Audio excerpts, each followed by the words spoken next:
수요일 예배 자리에 오신 여러분을 환영합니다. 이번 우리에게 주신 에베소서 6장 14절에서 20절의 말씀으로 에베소서 강해의 말씀 계속 듣도록 하겠습니다. 승리하는 신앙의 비결. 대부분 운동선수들은 훈련을 시합처럼 이라는 마음가짐으로 임하게 됩니다.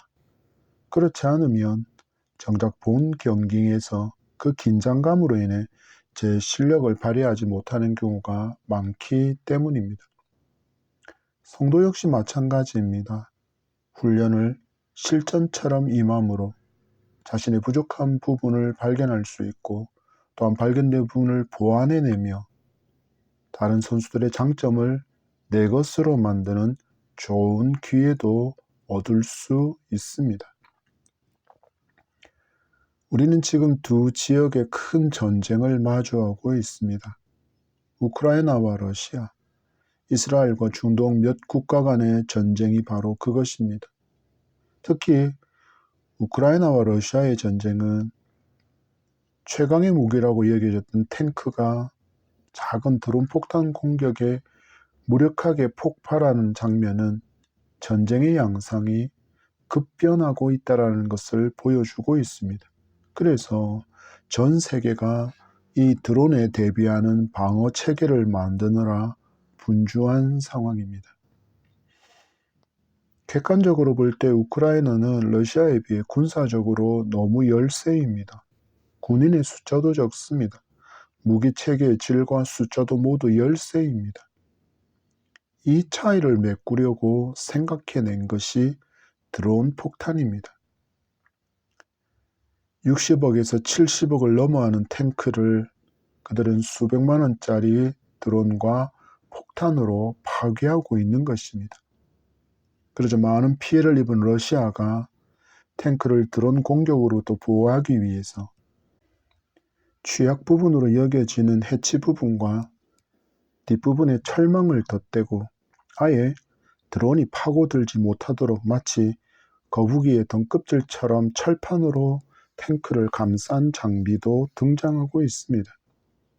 여러분, 이 모든 것은 실전을 통해서 드러난 취약점을 파악하고 공격으로부터 대비하고 보완한 결과라 할 수 있습니다.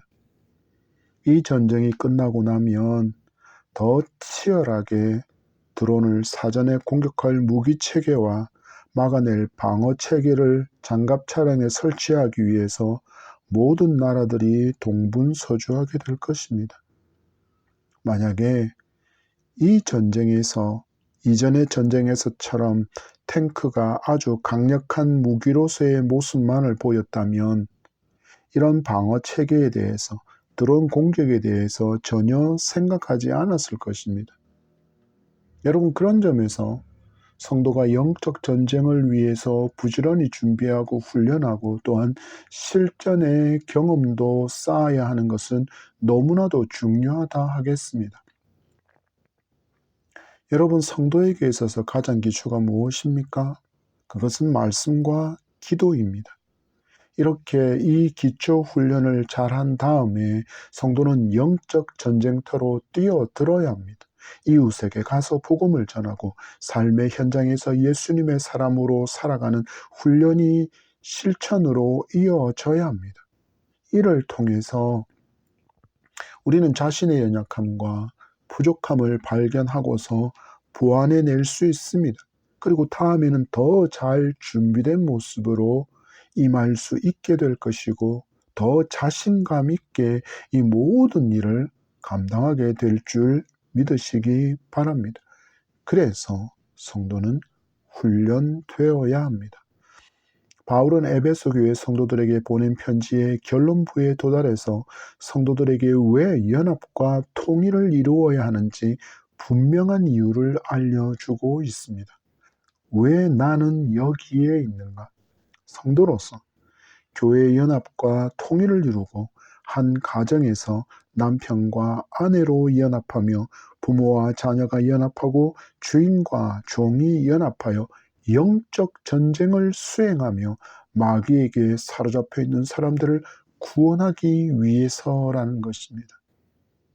주신 말씀을 통해서 이 땅을 성도로 살아가는 우리가 갖추어야 할 하나님의 전신갑주의 의미를 잘 알고, 또한 무장해서 이미 예수님께서 승리하신 이 영적 전쟁의 기쁨으로 동참하며 하나님께 영광 돌리고 삶 가운데 개가의 찬송이 넘치는 저와 여러분이기를 축복합니다. 주신 본문 14절에서 17절 상반절까지를 같이 읽겠습니다. 시작.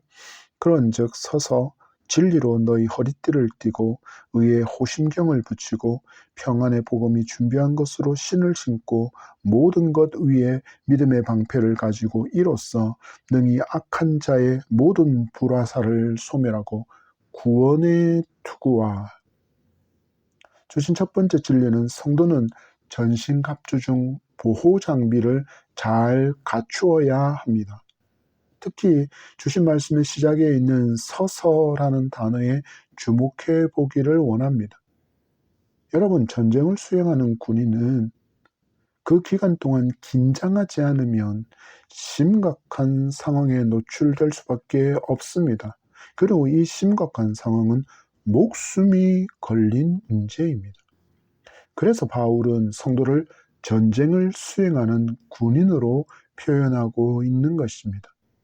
성도에게도 우는 사자처럼 삼킬 자를 찾아다니는 마귀라는 대적이 있기 때문입니다. 베드로전서 5장 8절입니다. 근신하라, 깨어라, 너희 대적 마귀가 우는 사자같이 두루 다니며 삼킬 자를 찾나니. 아멘. 마치 굶주린 사자가 먹이를 찾아다니는 것처럼 빈틈을 보이고 방심하는 성도를 삼키기 위해서 마귀도 성도의 주변을 어슬렁거리고 있다는 것입니다.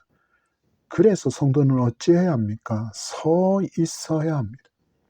여기 서서라는 말은 준비를 갖추고 있다, 확고한 마음 상태에 있다라는 의미를 가진 헬라어 히스테미를 사용하고 있습니다. 준비되어 있어야 한다는 것입니다. 견고하고 확고한 마음을 가진 상태여야 한다는 것입니다. 지난 시간에도 말씀드린 것처럼 마귀는 우리와 마치 씨름 선수가 얼굴을 마주 대하고 있는 것처럼 그 정도로 가까이 있다는 것을 성도는 기억해야 합니다. 여러분, 멀리 있지 않습니다. 아프리카 초원에 사는 초식 동물은 늘 긴장하고 있어야 합니다. 언제 맹수들이 바람을 등지고 자기를 먹잇감으로 노리고 덤벼들지 모르기 때문입니다. 그래서 베드로 사도와 바울 사도 두 사도가 우리에게 준비하고 있으라, 근신하라, 깨어라고 말하고 있는 것입니다. 이렇게 성도가 잘 준비하고 훈련되어 있으면 불시에 공격이 있어도 방어할 수 있습니다. 예수님도 이렇게 말씀하셨습니다. 마태복음 24장 43절의 말씀에 너희도 아는 바니 만일 집주인이 도둑이 어느 시각에 올 줄을 알았더라면 깨어 있어 그 집을 뚫지 못하게 하였으리라. 아멘. 여러분, 깨어 있으면 도둑이 오는 것을 알아차릴 수 있고 대비할 수 있습니다. 그러나 잠들어 있으면 도둑이 오는 것도, 내게 시시각각 목숨의 위협이 다가오는 것도 깨닫지 못합니다. 여러분 영혼의 상태는 주신 말씀에 비추어 볼 때 어떤 상태입니까? 주님을 멀리 떠나 있습니까? 몸은 지금 예배 자리에 와 있지만 마음은 떠나 있지는 않습니까? 아니면 방심하고 앉아 있습니까? 누워 있습니까? 그렇다면 다시 서게 되는 회복이 있기를 간절히 소망합니다. 그리고 방어하고 보호할 장비를 잘 갖추어야 합니다. 바울이 말하는 우리가 갖추어야 할 보호 장비들을 주목해 보십시오. 진리로 허리띠를 띠고 의의 호심경을 붙이고 평안의 복음이 예비한 것으로 신을 신고 믿음의 방패를 가지고 구원의 투구를 쓰라고 말씀하고 있습니다. 여러분 잘 살펴보십시오. 진리, 의의 호심경, 평안의 복음의 신, 믿음의 방패, 구원의 투구, 다 누구와 관련이 있습니까? 바로 진리이시고 평안을 주시겠다 말씀하시고 믿음의 주가 되시고 구원의 길이 되시는 바로 예수 그리스도께 연결되어지는 단어들입니다. 바로 예수 그리스도를 굳게 붙들고 살아가는 성도가 되면 우리는 전신갑주의 보호장비를 잘 착용하게 되는 것입니다. 먼저는 여러분 믿음이 흘러내리지 않게 해야 합니다. 요즘은 박시한 옷을 사람들이 즐겨 입습니다. 마치 박스 상자처럼 널찍한 사이즈를 뜻할 때 사용하는 단어가 박시인데 이 옷은 사람의 몸보다 큰 사이즈라서 활동하다 보면 흘러내려서 땅에 질질질 그 끝단이 끌리게 됩니다. 이를 막기 위해서 무엇이 필요합니까? 허리띠가 필요합니다. 여러분 우리의 믿음도 흘러내리지 않게 하려면 진리로 허리띠를 허리에 맞게끔 잘 매야 합니다. 그래야 흘러내리지 않고 전쟁에 거치는 것이 되지 않고 전쟁을 잘 수행할 수 있습니다. 이어지는 것이 생명과 가장 큰 관련이 있는 심장을 보호하는 호심경이 등장합니다. 그리고 험한 길도 다닐 수 있는 복음의 신을 신고 믿음의 방패로 적의 공격을 막아내고 머리의 보호를 위해서 구원의 확신이라는 이름의 투구를 써야 성도는 마귀의 공격에서 자신을 보호할 수 있다라고 말씀합니다. 여러분 야구를 좋아하십니까? 부산은 구도의 도시라고 하지 않습니까? 그 정도로 야구에 열광하는 도시인데 그 야구 경기에서 수비수들이 든든하게 수비를 받쳐주면 투수는 그 수비수들을 믿고는 힘껏 마음껏 공을 던질 수 있습니다. 마찬가지입니다. 성도가 보호 장비를 제대로 갖추지 못하고 전쟁터에 뛰어든다면 여러분 쏟아지는 총과 화살 세례에 다치거나 생명을 잃고 말 것입니다. 로마 군인들의 방패를 보신 적이 있습니까? 거의 자기 키 정도 크기의 방패를 가지고 다닙니다. 그래서 이 방패로 무장한 군인들이 촘촘히 붙어서서 방패로 사방을 막아서고는 그리고 머리 위에도 방패를 눕혀서 보호하면서 전진하는 전략을 전쟁에서 사용했습니다. 그래서 이들은 쏟아지는 화살 세례도 별로 두려워하지 않았습니다. 왜입니까? 방패가 촘촘하게 막아주기 때문입니다. 그래서 그들은 적의 진영으로 주저하지 않고 전진해 나갈 수 있었습니다. 성도 역시 이 로마 군인들이 방패를 든 모습과 같이 잘 무장해야 합니다. 무엇입니까? 예수 그리스도를 믿는 믿음으로 먼저 무장하고 주님이 가르쳐 주신 진리로 무장해야 합니다. 이렇게 무장할 때 성도는 우는 사자처럼 두루 찾아다니는 그 마귀를 방어할 수 있습니다. 여러분, 얼마나 많은 사람이 이러한 믿음의 보호 장비를 갖추지 않고 신앙생활을 하다가 달려든 마귀의 밥이 되어서 영혼이 상처입고 힘을 잃어버리고는 세상으로 떠내려가 버렸는지 그 숫자를 헤아리기가 어려울 정도입니다. 여러분 우리는 말씀의 거울 앞에 서서 나의 무장 상태를 점검해 보아야 합니다. 혹시 여러분의 진리의 허리띠는 헐거워지지 않았습니까? 그렇다면 단단히 조여 매시기 바랍니다. 그래야 마귀의 공격을 진리로 분별하고 막아낼 수 있습니다. 의의 호심경으로 여러분의 심장을 보호하고 있습니까? 올바르고 선하며 정직하며 도덕적인 삶을 살고 있느냐는 것입니다. 순간을 모면하기 위해 사던 그 짧은 거짓말을 멈추어야 합니다. 성도는 준법하며 살아야 합니다. 성도는 불법에 동참하지 않아야 합니다. 나는 주님의 제자가 되었습니다 라고 외쳐야 합니다. 여러분이 신을 신고 가는 것은 진리 앞에 부끄럽지 않은 장소여야 합니다.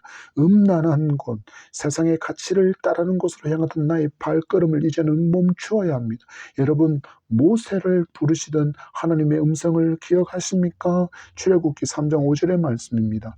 하나님이 이르시되 이리로 가까이 오지 말라. 내가 선 곳은 거룩한 땅이니 내 발에서 신을 벗으라. 아멘. 여러분, 복음의 신을 신은 성도가 가야 할 장소도 지혜롭게 잘 분별하는 준비가 있어야 함을 성도는 명심하며 살아가야 합니다. 여러분, 우리 주님은 생명을 살리는 길이라면 몇십 리도 마다하지 않고 가셨습니다.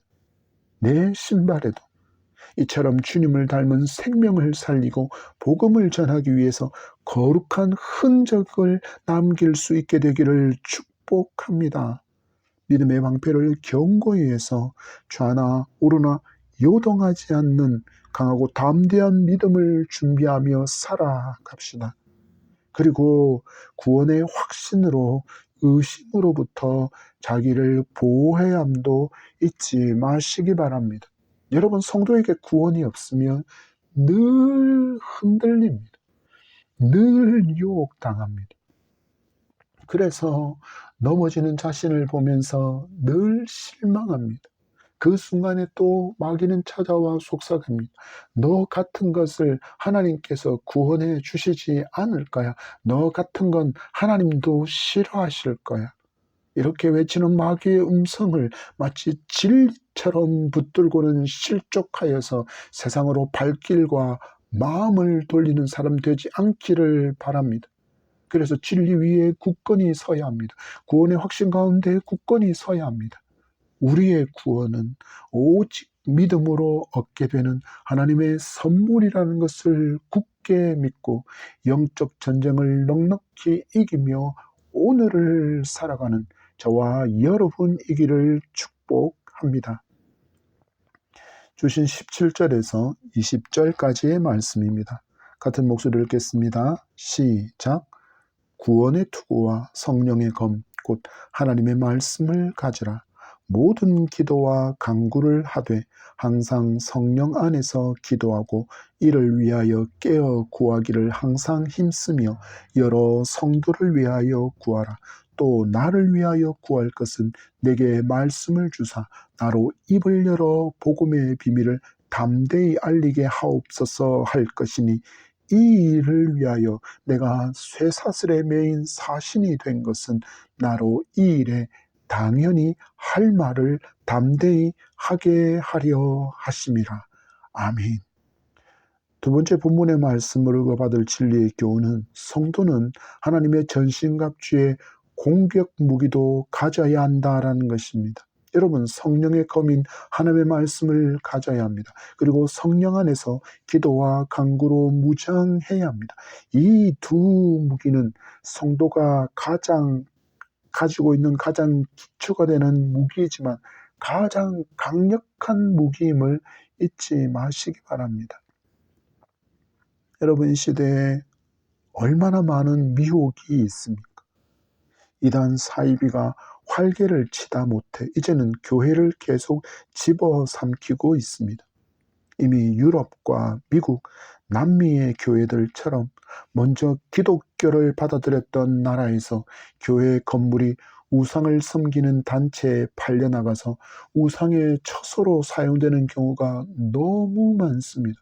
술집, 클럽, 카페 등은 너무 많아서 그 숫자를 세기 어려울 정도입니다. 수백 년 성도의 눈물이 깊이 스며있는 그 예배당이 더 이상 하나님을 찬양하고 하나님을 경배하는 예배의 처소로 사용되지 못합니다. 한국도 점점 이 예배당을, 이 교회당을 이단과 사이비가 매입해서는 자기들이 정통적인 단체인 것처럼 기존의 기독교 교단들보다, 교회들보다 훨씬 더 매력적인 단체인 것처럼 포장하고 선전하고 있습니다. 여러분, 왜 이렇게나 많은 이단과 사이비가 활개를 치고 있습니까?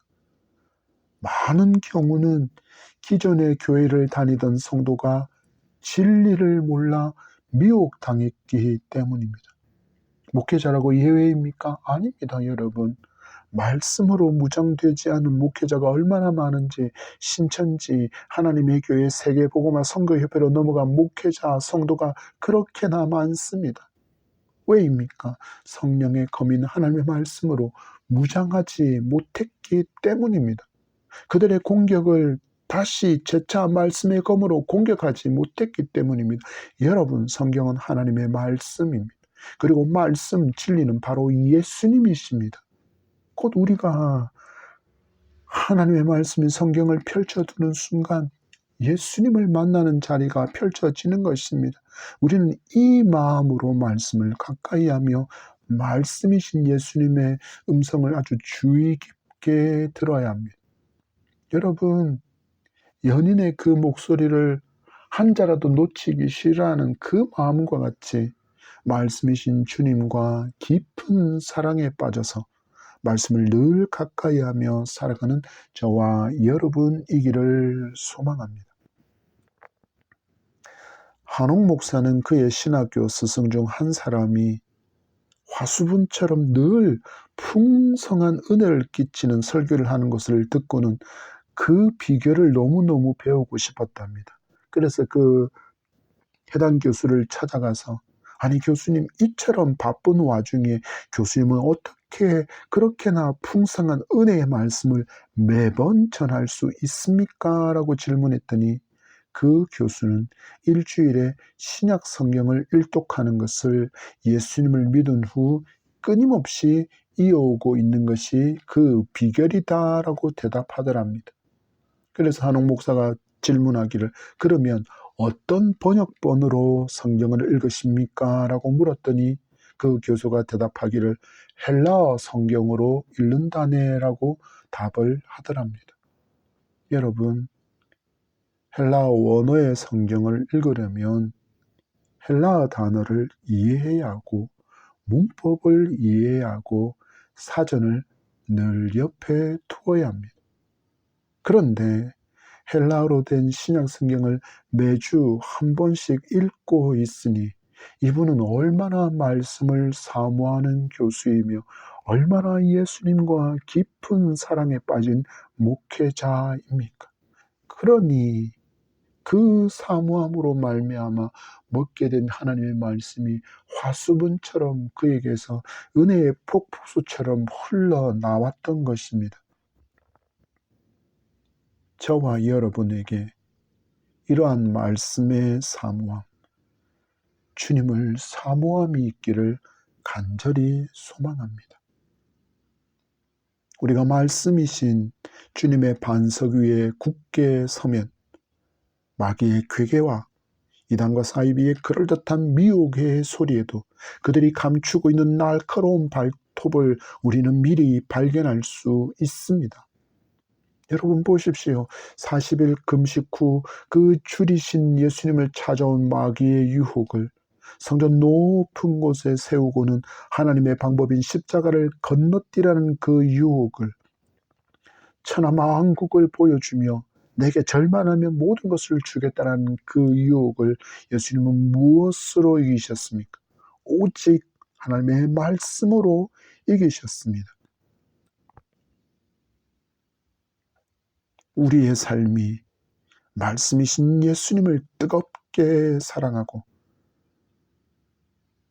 우리의 마음에 말씀이 새겨지면 우리도 이처럼 넉넉히 마귀의 유혹도 이단과 사이비의 미혹도 이길 수 있음을 믿으시기 바랍니다. 말씀의 날선 검을 손에 쥔 강한 군사로 훈련되는 저와 여러분 되기를 축복합니다. 그리고 성도는 기도로 무장해야 합니다. 항상 성령 안에서 기도로 깨어 있을 수 있도록 기도하고 간구해야 합니다. 여러분, 기도가 무엇입니까?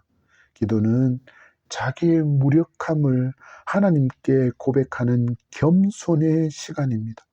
주님, 저는 아무것도 할 수 없으니 주님께서 힘 주셔서 일하게 하옵소서라는 그 신앙의 고백이 기도인 것입니다. 이렇게 무릎으로 기도하며 능력을 구할 때 성령의 권능이 나의 능력이 되는 것입니다. 그래서 여러분, 성령으로 충만한 사람, 성령의 불을 받은 사람이 주님의 일을 힘차게 많은 열매 맺으며 감당한 것입니다. 여러분, 초대교회 이후 지금까지 신앙의 여정에서 큰 발자국을 남긴 사람들을 주목해 보십시오.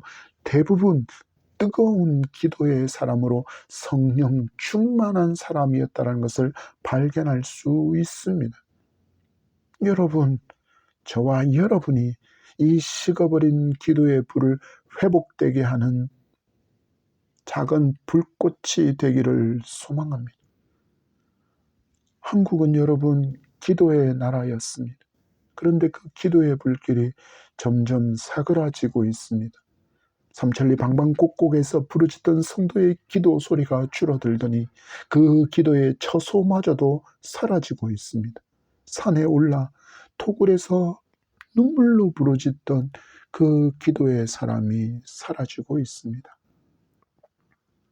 여러분, 왜 이 시대의 한국교회가 이처럼 힘을 잃어버리고 사람들에게 맛을 잃은 소금처럼 밖에 버려져 사람들한테 밟히고 있습니까? 정답은 오늘 말씀이 알려주고 있습니다. 우리의 기도의 불이 사그러지고 우리의 기도의 호흡이 너무 짧아져 버렸기 때문입니다. 소망합니다. 우리 낙타 무릎을 회복합시다. 낙타 무릎의 기도를 회복합시다. 저는 개인적으로 옛날 교회 사진, 기독교 사진 중에 한 어머니가 갓난아기를 포대기에 업고 그 예배당 나무 바닥에 엎드려 무릎으로 기도하는 그 사진을 너무 사랑하고 소중히 여깁니다. 여러분, 이 무릎이 한국교회의 힘이었다라는 사실을 아십니까? 우리 기도를 회복합시다. 사랑하는 하나님을 만나고 깊은 사귐의 대화를 나누는 시간이 바로 기도입니다. 더 오래, 더 깊이 그 교제와 사귐을 나누지 못함을 우리 아쉬워하며 하나님을 사랑하고 기도의 무릎이 더 낙타 무릎이 되기를, 이 회복이 저와 여러분으로부터 다시 시작되고 이 민족교회의 성령의 불이 임하는 도화선이 될 수 있기를 간절히 소망해 봅니다. 여러분의 기도가 회복할 때 여러분이 살아나고 여러분의 가정이 살아나고 교회가 살아나며 이 민족이 추악하고 더러운 음란에서, 쾌락에서, 거짓에서, 위선에서 돌이키는 그 회복된 나라가 되어 다시 하나님만을 섬기고 하나님의 창조 질서를 따르는 거룩한 하나님의 신부된 백성, 민족, 나라로 살아가게 될 줄 믿습니다. 바울의 편지에 따라서 여러분의 기도가 깊어지고 넓어질 수 있기를 소망합니다. 여러분을 위한 기도 후에 말씀에 따르는 다른 성도를 위한 간구가 있어야 합니다.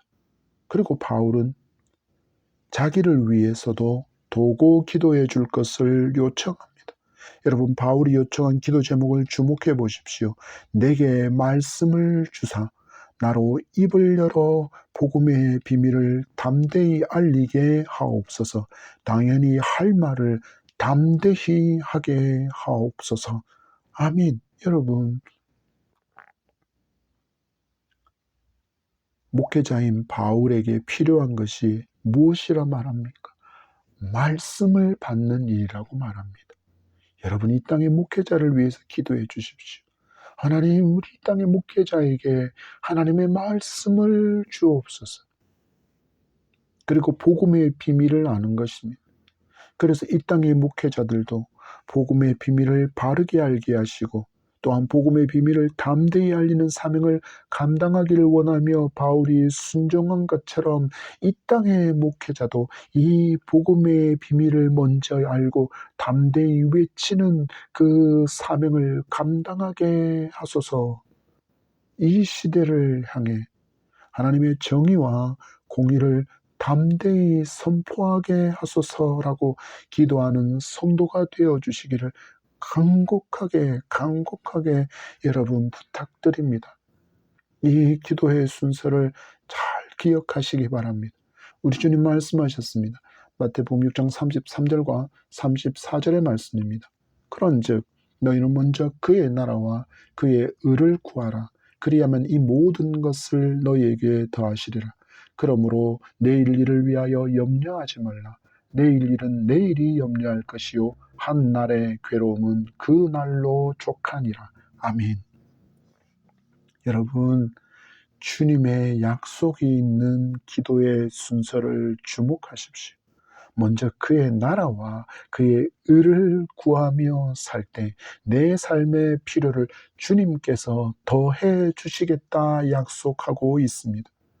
여러분, 주님을 닮아 주님의 교훈에 따라서 우리도 먼저 그의 나라와 의를 구하는 기도를 시작하며 사랑의 도구의 기도가 여러분의 기도에 풍성하게 넘치게 되기를 축복합니다.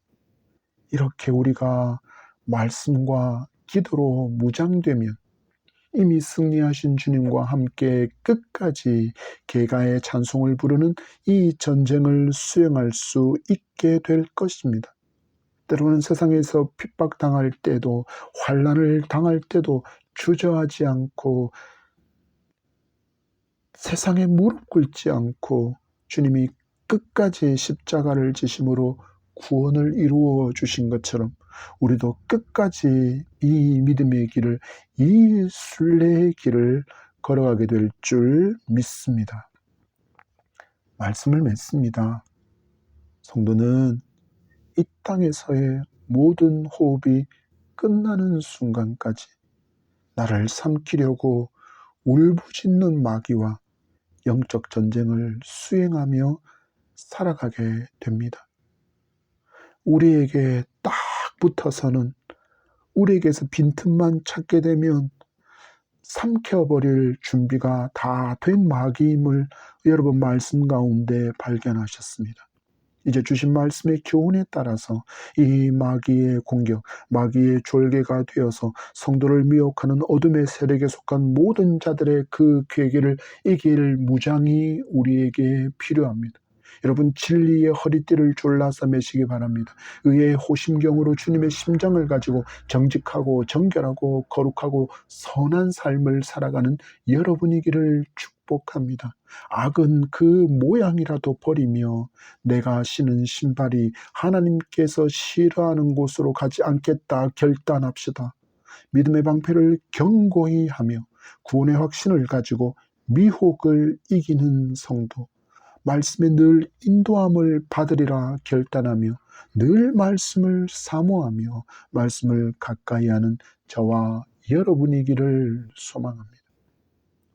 또한 늘 기도로 깨어서 성령의 능력과 도움을 간구하며 이웃을 위해, 다른 성도를 위해, 목회자를 위해 이 민족을 붙들고 기도해 주시기 바랍니다. 이 사명을 감당함으로 말미암아 이 민족에게, 이 땅의 교회 위에, 여러분의 가정에, 여러분에게 복음의 빛이 밝게 빛나는 그 놀라운 회복이 시작될 줄 믿습니다. 주어진 삶의 현장에서 이 영적 전쟁을 승리하며 승리의 기쁨과 영광을 노래하는 찬송이 넘치게 되기를 축복합니다.